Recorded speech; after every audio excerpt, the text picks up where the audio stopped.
My name is Hilary Lamb, and this is the 100% Project podcast series. Here at the 100% Project, our vision is to see 100% of Australia's leadership potential, female and male, equally contributing to our social and economic future. Our research, Breaking Dad, explores the issue of psychological safety for men when requesting flexible or part-time working conditions. The research finds that men are often met with negative reactions from managers and colleagues when requesting non-traditional working conditions and may be made to feel embarrassed, ridiculed, or sidelined. Why is this reaction so pervasive throughout Australian society? How do we destigmatise men's desire to lead a more balanced life in relation to work, family, community, and self? We're exploring stories from business leaders who have first-hand experience of this exact situation. Today I'm speaking with Justin Untersteiner, who is the Chief Operating Officer for the Australian Financial Complaints Authority. So welcome, Justin. Thank you for having me. You're welcome. So can you please start by telling us a little about yourself, Justin, perhaps what your role is and your broad responsibilities at AFCA? I am married to an amazing wife, Mel, and I have two young kids, Jack and Ava, who are 2 and 4. From an office front, I'm the Chief Operating Officer at AFCA. The Australian Financial Complaints Authority is an independent dispute resolution scheme for the financial services sector. We're industry funded and we help to resolve disputes between consumers or small businesses and the broader financial services sector, so such as banks, insurers, super funds, or advisors. Really, we're an alternate to the court system, so we're a more cost-effective and more efficient way to deal with disputes.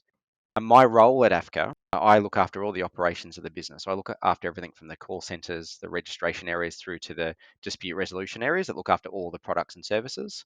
And I'm also responsible for all the corporate services of the organisation too. So it's a large role.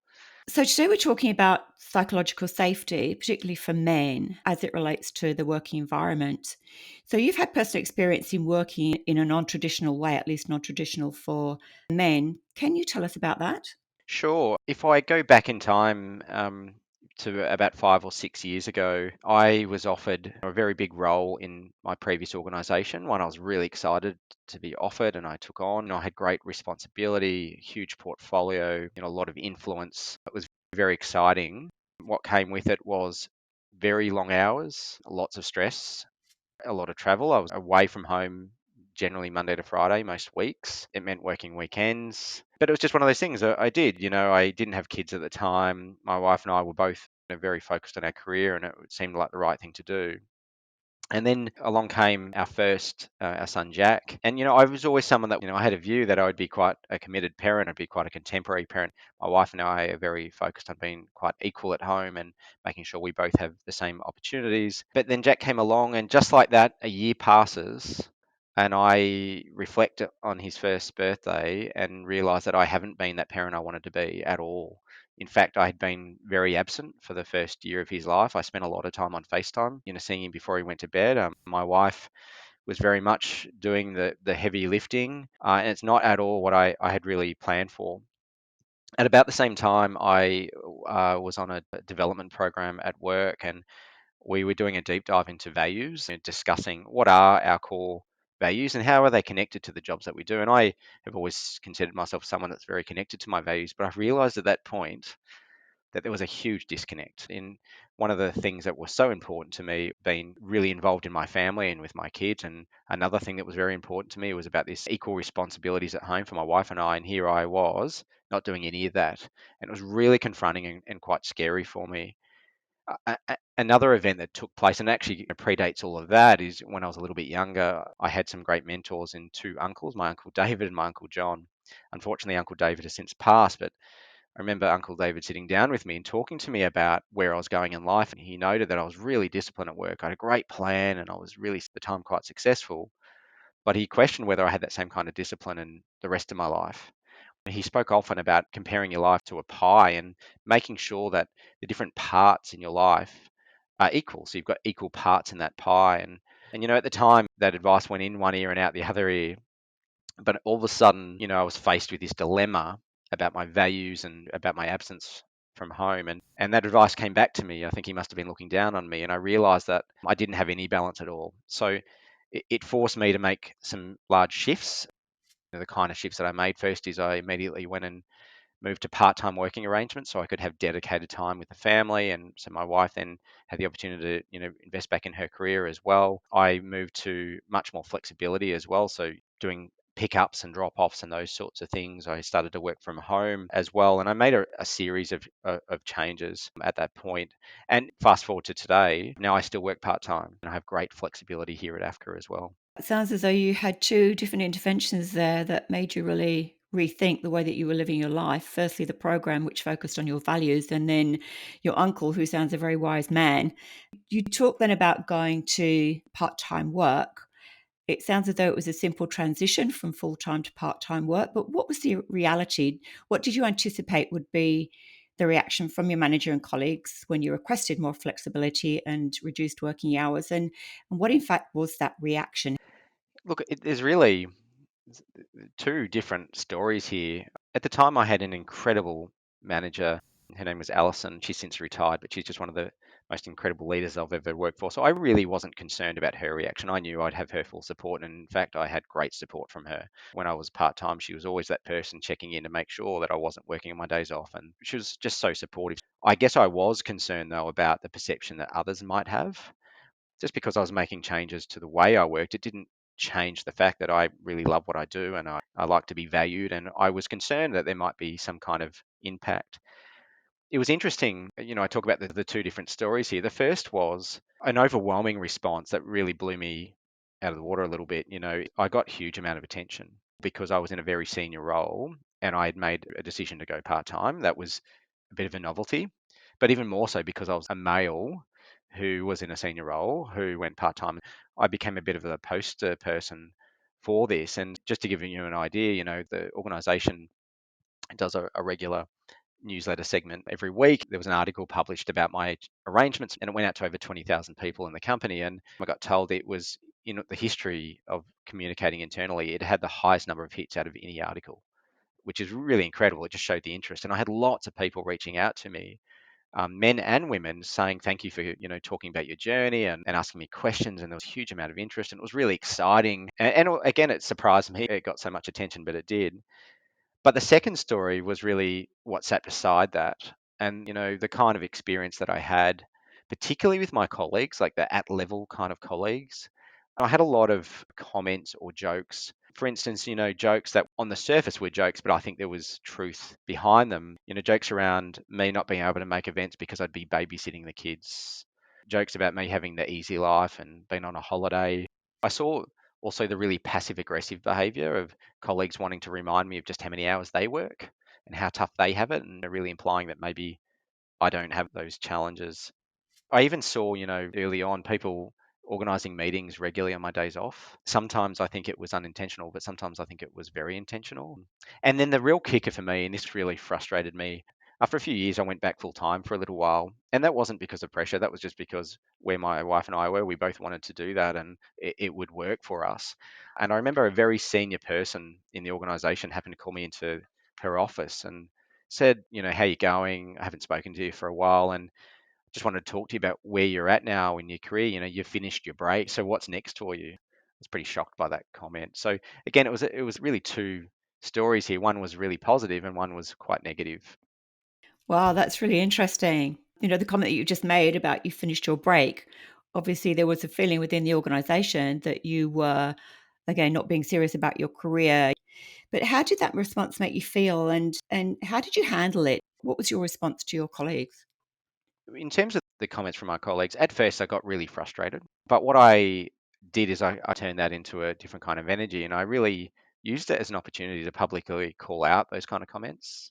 When someone would make a comment, I would deliberately stop and not laugh and say, "What do you mean by that? What are you implying? Is there something I'm not doing? Is there an issue here?" And often that would, I think, make that person really question what they were doing. We were in a leadership meeting. We are working through the talent list across the organization. And I remember hearing someone make a comment about that person. She's excellent, but she's part-time, so maybe she shouldn't be on the list. I just immediately called it out. Is this person any less intelligent or capable because she doesn't work the same amount of hours that others are doing? Like, I just don't understand how you could form that conclusion. And I really used it as an opportunity to call out those behaviours. In terms of the comment I had from that senior person about having a break, I will say that I was really frustrated and quite angry. In fact, I felt a bit helpless as well because, I thought that I might have made some impact on the organization, that my actions and my words were helping to bring this issue to the surface, and that maybe as an organization we might be thinking a bit differently about it. And so when I heard that, it made me feel like, in fact, I'd had no impact. I felt that maybe I wasn't able to shift the dial. Once I got over that feeling of frustration and anger and helplessness, I then tried to turn it into more positive energy, and I used it as motivation then to make really bold statements. I've become very loud in this space, and I do as much as I can to talk about this issue. I've tried to turn the negative into a positive, and I've tried to use my frustrations to channel a more positive attitude towards the issue. Again, it's a really interesting comments and experiences that you've had there. And I think that feeling of helplessness really resonates. This is something people want to have more of a work-life balance, but you apply to have that flexibility. And the reaction, probably in a lot of instances, would turn people against even asking for it, which is where the psychological safety for men is really negatively impacted. So, what do you think contributes to that negative reaction to men's requests for non traditional working conditions? Look, I think if I'm experiencing this, I can only imagine what a more junior employee might be experiencing. And in fact, I would suggest that many others wouldn't even get as far as I did. I think there would be many people who just don't ask the question. They just don't make a change. In fact, statistics prove that very few men in this country take up flexibility. That might have changed a little bit through the pandemic, but I still think the numbers would be quite low. It was only 50 years ago that it was very common practice that organizations, whether it be public or private sector, had policies which meant that once a woman was married, she was to quit her job. And that's because why does she need to continue to work? She's going to have babies and she's supported by a husband. And I just can't believe that was only 50 something years ago. It shocks me to my core. We are burdened by a fairly awful and significant history here of discrimination against women. I saw this wonderful example. I recently read Annabelle Crabb's quarterly essay, Men at Work. It's a really great read, and I do recommend it. And she gave an example here of social norms in this country. And she spoke about when Jacinda Ardern, the New Zealand Prime Minister, came out and announced that she was pregnant. And it got an enormous amount of attention. There was a camp out there that were just really excited to see the Prime Minister being pregnant and having a baby. And then there was other camps too, though. There was a camp out there that was very loud and saying, oh, how could you possibly be, a great mother when you're the Prime Minister as well? You can't do those two things. So it was really interesting how that played out and the attention it got. And as Annabelle Crabb highlights, at around the same time, there was a really significant shift in Australia in that Scott Morrison became the Prime Minister of Australia, the highest office in this country, and he appointed Josh Frydenberg as the Treasurer, which you could argue is the deputy, really, to the Prime Minister. It's a really significant role. Now, Josh Frydenberg had very young kids at the time, toddlers, in fact. Scott Morrison also had a young family. Yet, if you go and search anywhere, you won't find any record of questions or media interest or anything about how are you, Josh Frydenberg, or how is Scott Morrison going to balance your work-life commitment with young children? No one asked that question. And I think this just goes to the heart of the social norms that we've created, is that it was just expected that Scott Morrison's wife and Josh Frydenberg's wife would be at home looking after the kids. I think it's deeply embedded in our society. So I think we've got a fair way to go to change that. Just going back to the psychological safety for men, why do you think it's important for men to have greater options in the way that they do turn up for work? Why is it important that we normalize some of these situations? If I go back to my uncle's advice to me about this, making sure your pie has balanced pieces in it, what I've certainly learned is by having greater balance in my life, which means I'm dedicated to my career, but I also have time dedicated to my family and my study, my hobbies. Because I do that, I'm a better person for it. From a psychological perspective, it helps me with my mental health. I'm certainly stronger and healthier. But I'm also a much better employee. I can tell you that even though I'm not working the hours I might have worked 10 years ago, I'm much more effective. I deliver amazing outcomes, and I can do that because I have greater perspective, I think. I'm also a better parent. I'm a really active parent. I'm very involved in my kid's life, and that will pay dividends in the long run. And I'm a happier person. So that's one reason I think we can, actually create better employees as a result. But I think the other reason is the direct impact it has on women and on, issues around gender equality. What these stereotypes lead to and what these social norms mean is the practice is, the unspoken practice is, a new child comes into the family, mum stays at home and looks after the child. That's just what happens.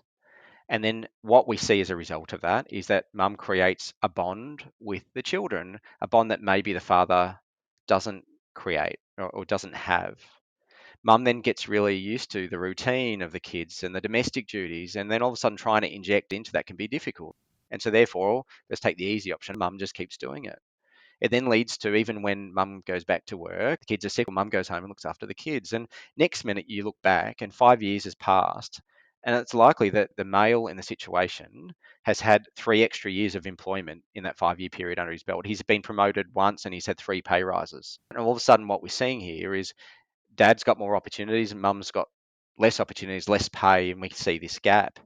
The argument that gets thrown back to me on this is, yeah, wait a second though. My wife wanted to stay home and look after the baby, and I'm not disputing that. There's lots of reasons that we make decisions, but what is important is that we do have a true choice. It's not just happening because it's expected. What's important is we actually have a choice and we have a discussion about the kind of roles we want to play. What I would like to see is that both parents can play a role. It doesn't have to be one or the other. I think yes, there are options whether it's the mother that, or the father, or the partner that stays at home. But I think there's an opportunity for both parents to be actively involved in the routines with the kids, the bonds with the kids. And I can tell you that's what we do at home. We're both actively involved equally. We both work the same amount of hours. We both um, take turns when the kids are sick. We both have the same bond with the kids, and we both know the routines. Yeah, I agree. I agree with all of the points that you've raised there, Justin, especially with regards to women's career aspirations, financial security, etc. It's really important that they do have choice. Yeah. And some women are happy to stay at home, but some women do want a career, unless there is a rebalance of everything that all genders contribute to, we're not going to be able to make the progress that we're all hoping to see. How can we move ahead with this? How can we actually destigmatize men's aspiration to have that more balanced life? Do you think that there is any generational perspective here? Do you think as we're moving through younger people, 20-year-olds, 30-year-olds, kids coming through school, teenagers, do you think each generation that passes has a different perspective on what their role is in life? There are definitely generational shifts that are occurring, right? And I think there are different attitudes that are emerging through a younger generation. I'm in my 30s at the moment, and I'm certainly seeing that with my friends and others my age. I'm definitely seeing it in the younger generation to me as well, in their 20s. But in saying that, I think people's beliefs and their biases are really formed through a range of different systems. And so the kind of systems that might influence a person could be their education, it could be their home environment, their religious views, political environment, the media environment. You've got all these different systems that we work through and we interact with, and they play a role in shaping your views and beliefs. One of the challenges we have still are that there are people my age, there are people younger than me that their beliefs have been shaped a particular way. And I see it. I see young people there that are living very traditional kind of lifestyles as a family unit that are very inconsistent with my own values. In saying that, I think there is a certainly greater number of younger people these days who are saying, no, actually, that's not the kind of life I want to live. I think then we're faced with a different barrier, which is the system itself. I think the system as it stands at the moment works against change, whether it be government policy or whether it be the policies that sit within organisations. They are not geared to support men playing a much more active role at home. And so, whether it be maternal leave policies or parental leave policies at the government level, they are really for mum. If you look in organisations, again, it's for mum. Or you might see, primary and secondary arrangements. What it often looks like in reality is that mum might take 6 or 12 months off and dad might take 2 weeks off. It does create a barrier. And it's interesting, if you look over history, I think it's fair to say that there was a time when it was the government that was driving policy to shift changes like this, or it might have been the public sector even leading the way.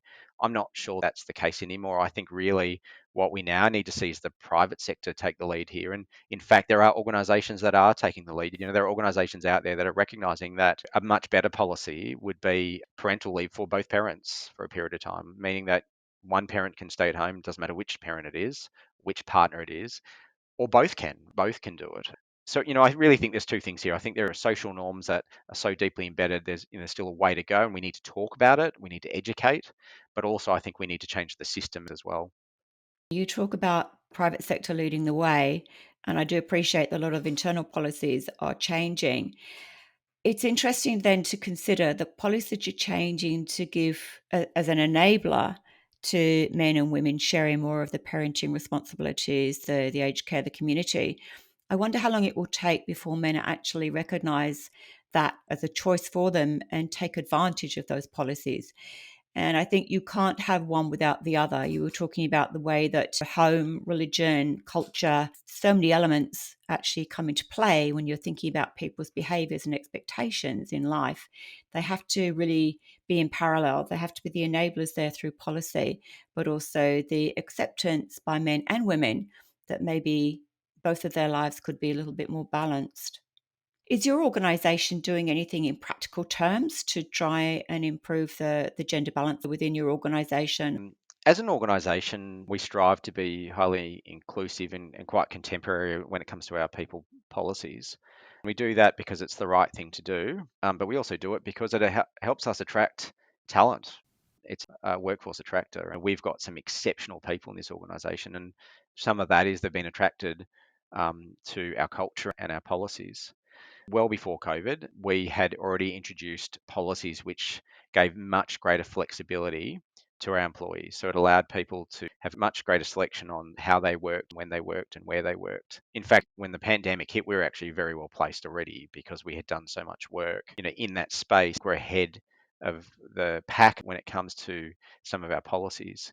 Our next step is, and back to my previous point, I think we should be playing an active role in the parental leave entitlements. So we're currently reviewing our parental leave entitlements to look at how we might be able to create a more contemporary offering, which again drives more balance at home and provides much greater flexibility for men and women. And then finally, I think, we do work in the financial service sector. It's a heavy hitting sector, it has a lot of influence. And so, we do try to share as much as we can what we're doing with other organisations as well to try and influence change. Do you see that men will take up these opportunities? I do think men will, and we're starting to see a shift, but it's not as simple as just, flicking a switch and making a change to a policy. This comes down to the culture of an organization. It comes to the way we lead the organization. People need to feel safe in that system, and they need to see evidence that, they won't be at risk for taking on those arrangements. For us, I know at our organization, again, I'm very vocal about the fact that I work part time, that I'm very active at home, and I do things very deliberately. Yeah, like I try and make sure that people can see that I'm walking the walk. But again, I think the risk that sits there that slows this journey down is really the experience that I had previously, where on one hand, you're told it's acceptable, but in reality, your experience can be something else. I think we have a role to keep talking about this issue. We have a role to share these kind of experiences and to help people feel more confident in taking on more flexible arrangements. I was intrigued at the beginning. You were talking about how you were the poster boy for the organization and was really held up as as an amazing thing, as a real innovation within your organization. So why do you think it is that men are celebrated for taking that flexible family approach to work when women are not? Is it purely based on history? I would suggest it's a different point in time for the two journeys. I think there have been lots of discussions for many years about creating greater flexibility for women. And so that's resulted in policy shifts, parental leave policies and other flexibility policies that have been in place now for longer than what have been in place for men. And so I think what that means is there's a sense, right, that it has become a bit more normal for women, but it's still not for men. That's dangerous, that assumption, though. And that's why I was a bit surprised that I got the attention that I got, because I know that women are discriminated against all the time for working flexibly. They are. I see it and I've seen examples. I do lots of mentoring and I reach out to lots of people, and I've been given way too many examples across the industry where women are discriminated against. They either have been on maternity leave, or because they work part time, or because they've got responsibilities at home. There are so many reasons women are discriminated against. But while we're talking about flexibility, they are discriminated against because of flexibility. Yes, we're talking a little bit today about the policies for men, and I think those policies are really important, but we can't lose sight of the fact that we've still got a broader issue here in how organisations view and accept and embrace flexibility. I want the best people around me. I want the best people in this organization. And I can tell you, we attract the best people because of our policies. And one of the things, when I was approached about this particular job, I sat down with the CEO, David Locke, and the job sounded amazing. The company sounded amazing. But I asked David the question, what will this look like for me from a flexibility perspective? Because I have a young family, and this is critical to me that I have flexibility. And David promised me that he would give that to me. And the great thing about David is so committed to his values and the organizational values that he then sent me a whole lot of evidence to show how committed the organization was. He showed me the policies, he showed me the messages he sent to staff. He was living that, right? That attracted me to the organization. I think for any organization out there, if they are not embracing flexibility for men and women, if you are discriminating against men or women based on their flexibility, you're just losing talent, and you will not attract talent. And that's a huge risk for an organization. I mean, you look at the financial services sector, it's a people business, and there is so much demand for talent, and there is so much competition. You must be able to offer flexibility. That's a strong message to say that the talent pool is going to be reduced for your organisation if we don't start coming up to speed with some of these flexibility and other family-friendly policies. I love working for Africa and I plan to be here for a while, but any future job I have, it will be part of the conversation. And if an organization can offer me everything, but they can't offer me that flexibility, well, it's unlikely that that's going to be the organization for me. Because, there are lots of people out there that share that kind of view, and that attitude, and it's really shifting. So it is critical and it is important that organizations that want to be successful, their people policies around flexibility must be part of their organizational culture and strategy as well. So, multiple pieces of research predict that it will still be at least 100 years before we reach gender equality. And obviously, this issue forms a part of that striving towards a gender equal society. It's not a great legacy for any of us to leave, but how confident do you feel about the future? Do you feel as though we're making inroads into opportunities for women and for men to live a different type of life? It's a very depressing statistic, isn't it? And it is one that we're all part of. We all have to own that statistic because we are all part of the society that we live in. I'm optimistic, though, that we can do much better than that. I mentioned about what did it look like 50 years ago. It was dramatically different to where it is today. There has been an enormous amount of change, positive change in Australia and internationally. And so I'm absolutely hopeful that we look like a very different place in the next 10, 20, 30, 40, and 50 years. And I think there have been events, even in the last couple of months, that have occurred that are bringing all sorts of gender issues to the surface and helping us to move forward. For me, not only do we need system changes, but we need to keep talking about this. And in fact, we need men more involved in the conversation too. I think gender equality issues are not a women's issue. They're a social issue that impact all of us. And so we need men to step up and be actively involved in the conversation and helping to design a future that is better and more equal. One of the great examples I love to give is one of my favorite books that I read to the kids often is How to Be a Lion. And How to Be a Lion, is about a lion called Leonard and his friend Marianne the duck. The other lions are very critical of Leonard because he shouldn't be friends with the duck. In fact, he should eat the duck. Leonard writes a poem because he and Marianne love to write poetry, and they speak to the other lions about the fact that it's okay for every lion to be different, and it's okay for Leonard to be friends with the duck. But the final statement is, some people say that words can't change the world, but Leonard says that if it makes people think, you can change the world. That message is so powerful. I think what we need to do is we need to keep talking about these issues and sharing our experiences. And if we do that, more people will start to think differently about these issues, and then they will help to drive change. I love the story about Leonard and Marianne. I agree with you totally that men need to be part of this conversation. Statistics show that men are still the decision makers, they're the majority of senior leadership, and change won't come about unless they actually embrace it and understand not only what's in it for women, but what's in it for men too. One last comment I'd like to make, if it's okay, because this is on the topic of dads.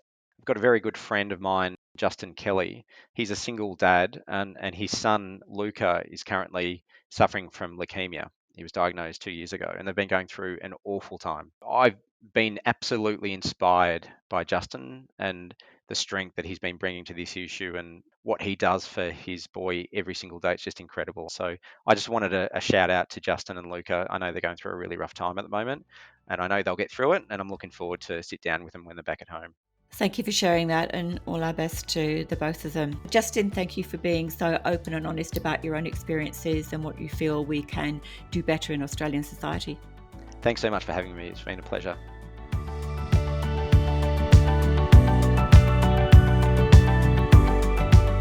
If you'd like to find out more about our research and our podcast, please visit our website for more information, the100percentproject.com.au.